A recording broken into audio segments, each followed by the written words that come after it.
Assalamualaikum warahmatullahi wabarakatuh. Waalaikumsalam. Malam ini kita kedatangan tamu dari Siak. Assalamualaikum bos, gimana kabar? Waalaikumsalam. Sehat? Alhamdulillah. Ini kita lagi ada ngobrol-ngobrol sama bos yang berasal dari Siak Indrapura ini. Bos, Mungkin biar teman-teman kita kenal bos. Langsung bos sendiri yang memperkenalkan diri. Silahkan bos. Memperkenalkan tentang apa aja nih? Mungkin biografi, asal sekolah dan segala macamnya bos, yang bersangkutan dengan itu. Oke. Assalamualaikum warahmatullahi wabarakatuh. Waalaikumsalam warahmatullahi wabarakatuh. Perkenalkan, nama saya Bashar SH. Ya, segitu aja namanya.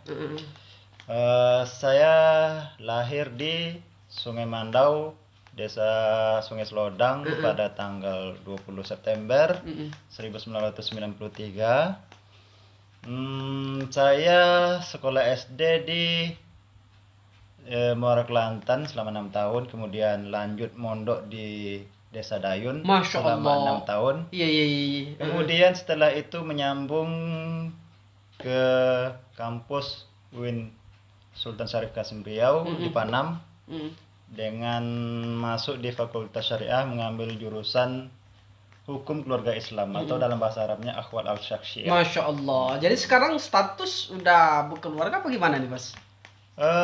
Lagi proses ingin berkeluarga. Masya Allah. Iya. Teman-teman sekalian, saudara kita ini atau bos kita ini masih proses untuk berkeluarga. Untuk berkeluarga. Allah Atau menuju karim. halal gitu ya. Iya.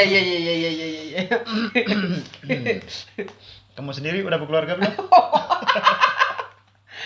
Pertanyaan yang berat dijawab. Inilah yang jadi masalah dari kemarin bos. Allah ya Allah. Jadi gini bos. Bos kan sudah menyelesaikan studi S1-nya ini kan.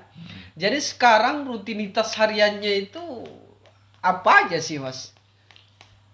Ya, kegiatan saya dalam sehari-hari, saya bekerja lapangan. Sebelumnya saya pernah mencoba melamar ke kantor KUA Kecamatan Sungai Mandau. Namun begitu SK-nya ingin keluar, saya berpikir ingin resign karena menurut saya ini saya merasa kedepannya saya tidak akan sanggup. Karena prosedur yang terlihat pada saat mencukupi apa gimana bos? Bukan nggak mencukupi. Prosedur yang terlihat pada saat SK sebelum keluar, 1 hari sebelum keluar itu nggak sesuai dengan apa yang kita lihat sebelumnya gitu. Pekerjaannya lebih berat. Iya. Makanya Zaman sekarang ini kan kita di masa pandemi nih bos. Jadi berpengaruh nggak masa pandemi ini ke kegiatan harian yang dirutinkan dalam tiap hari?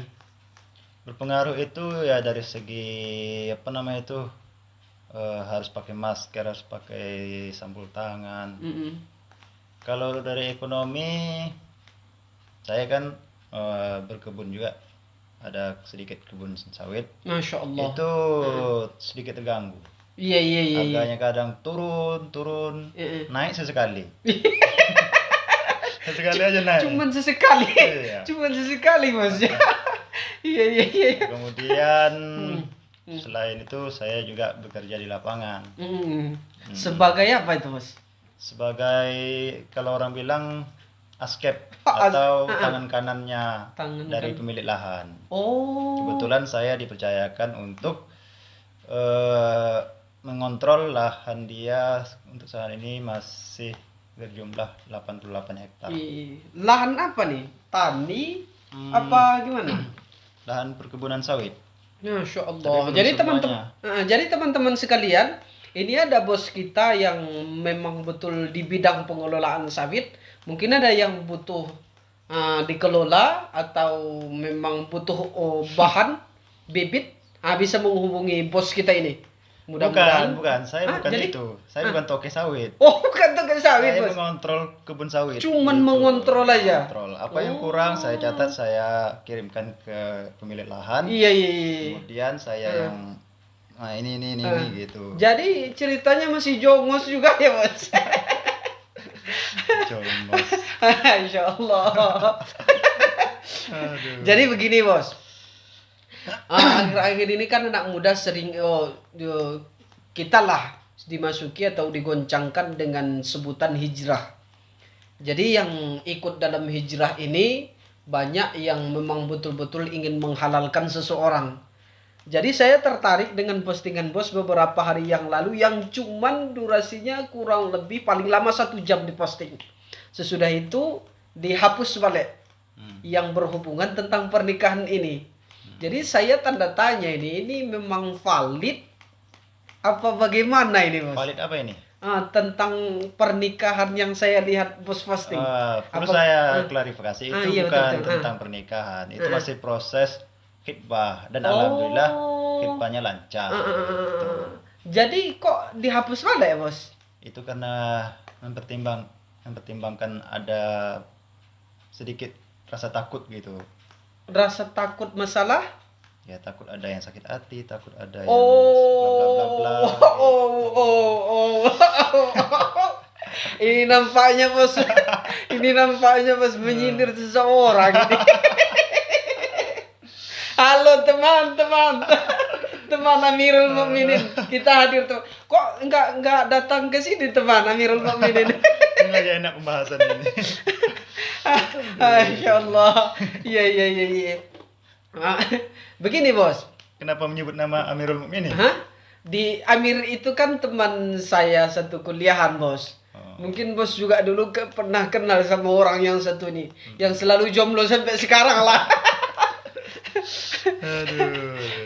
Masya Allah. Jadi begini bos, dalam mencari pendamping itu, ketika kita ingin mencari pendamping itu, kita kan punya kriteria yang kita cari dalam diri seorang perempuan itu.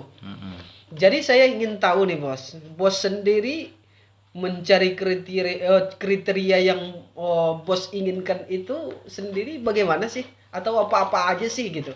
Ya seperti yang dipesan oleh Nabi, tunkihul mar'atu li arba'in. Nikahi perempuan itu karena 4. Yang pertama, li jamaliha, karena betul. Kecantikan. Kecantikan ini sangat penting. Mengapa? Karena kecantikan ini bisa menimbulkan ketenangan. Bisa menimbulkan semangat baru. Iya, betul. Baru. Betul. Dan semuanya yang Masya Allah. Tapi nggak pilih baru lagi mas kan? Bukan. Kemudian yang kedua wali hasabiha. Wali hasabiha ini kalau dalam bahasa kitanya keturunan. Keturunan ini perlu kita pertimbangkan dengan matang. Karena ini yang menyatu ini bukan hanya saya dan dia, tapi juga keluarga saya dengan keluarga dia. Ada nggak sesuatu kecocokan? Kalau cocok sama cocok ya udah.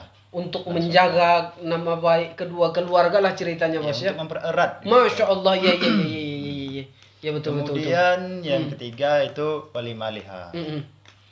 Hartanya. Hartanya.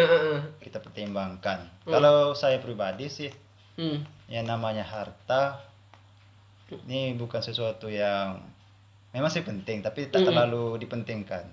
Mengapa? Karena kalaupun kita sebelumnya banyak harta tapi nggak pandai mengelola atau memanage, maka harta itu akan habis nanti. Iya, betul. Itu tergantung di kitanya. Jadi yang paling penting itu mas? Yang paling penting itu yang paling terakhir itu. Yang paling terakhir. Yang keempat walidiniha. Kata Nabi, tengok agamanya. Kalau bisa utamakan perempuan yang memiliki agama yang bagus. Yang memiliki agama. Tujuannya mas? Tujuannya supaya dia bisa nanti menjadi madrasah pertama bagi anak-anak kita. Iya, Masya Allah. Anak-anak kita, generasi kita. Iya. Tapi jangan dia aja, kita juga sebagai suami harus membantu. Iya, betul. Karena itu tanggung jawab kita sebetulnya. Jadi teman-teman sekalian, yang kriteria yang harus kita cari melalui bos ini berdasarkan hadis Nabi besar Muhammad SAW. Pertama dari kecantikannya, kemudian yang kedua dari keturunannya, kemudian yang ketiga dari hartanya, yang keempat yang paling penting dari agamanya. Masya Allah. Teman-teman sekalian, ini bisa kita jadikan acuan untuk mencari pendamping hidup kita agar bisa menggapai keluarga yang sakinah, mawaddah warahmah. Jadi bos, sambungan dari cerita yang kemarin itu istilahnya apa tuh pinangan Khitbah. tunangan. Ya, tunangan. Khitbah itu sambungannya rencana kapan itu, Mas? Itu kalau menurut hukum adat kita harus menunggu 14 hari setelah hari khitbah itu. Jadi sekarang saya masih menunggu. Oh, masih untuk menunggu. menentukan sekiannya berapa dan kapan tanggal dan bulannya. Oh, Bulan gitu. H-nya gitu. Jadi setelah 14 hari baru kita tahu. Iya. Oh, Berapa gitu. apanya Oh, gitulah. tindak lanjutnya lah ceritanya. Iya. Tapi itu nanti perundingannya antara orang tua sama orang tua. Gitu. Jadi begini, Bos, apa yang kira-kira yang menjadi pesan-pesan Bos buat model-model kami inilah yang masih jomblo-jomblo, yang masih jomblo. Pesan ini sebetulnya ditujukan untuk siapa sebetulnya? Buat semua para jomblo, Bos. Atau yang di sana itu. Pesan-pesannya kalau kita ingin betul-betul menikah, yang pertama kita harus menentukan wanita idaman kita ini siapa, udah tertuju belum? Oh, misalnya si Anu, sholawatin banyak-banyak. Iya. Tapi ibadah harus tak boleh absen ya. Memang ibadah tuh. Ibadah wajib itu harus Harus yang pertama. Kalau nggak dilaksanakan percuma aja doa. Masya Allah. Doa nggak akan didengar. Iya. Usaha pun nggak dihargai oleh Allah. Iya, betul. Kemudian kalau betul-betul ingin menikah, apapun pekerjaannya, lakukan dengan semangat, tanpa ada rasa malu, tanpa ada rasa takut. Iya, betul. Jangan mentang-mentang dibilang orang, tamatan sarjana kok kerjanya ini. Iya. Ngapain kita harus kalah dengan kata-kata orang? Iya, betul. Toh kita hidup karena hasil kita, bukan karena hasil dia. Kita mencari rezeki yang halal ya, Mas ya. Campakkan aja kata-kata yang tidak berguna itu, tong sampah.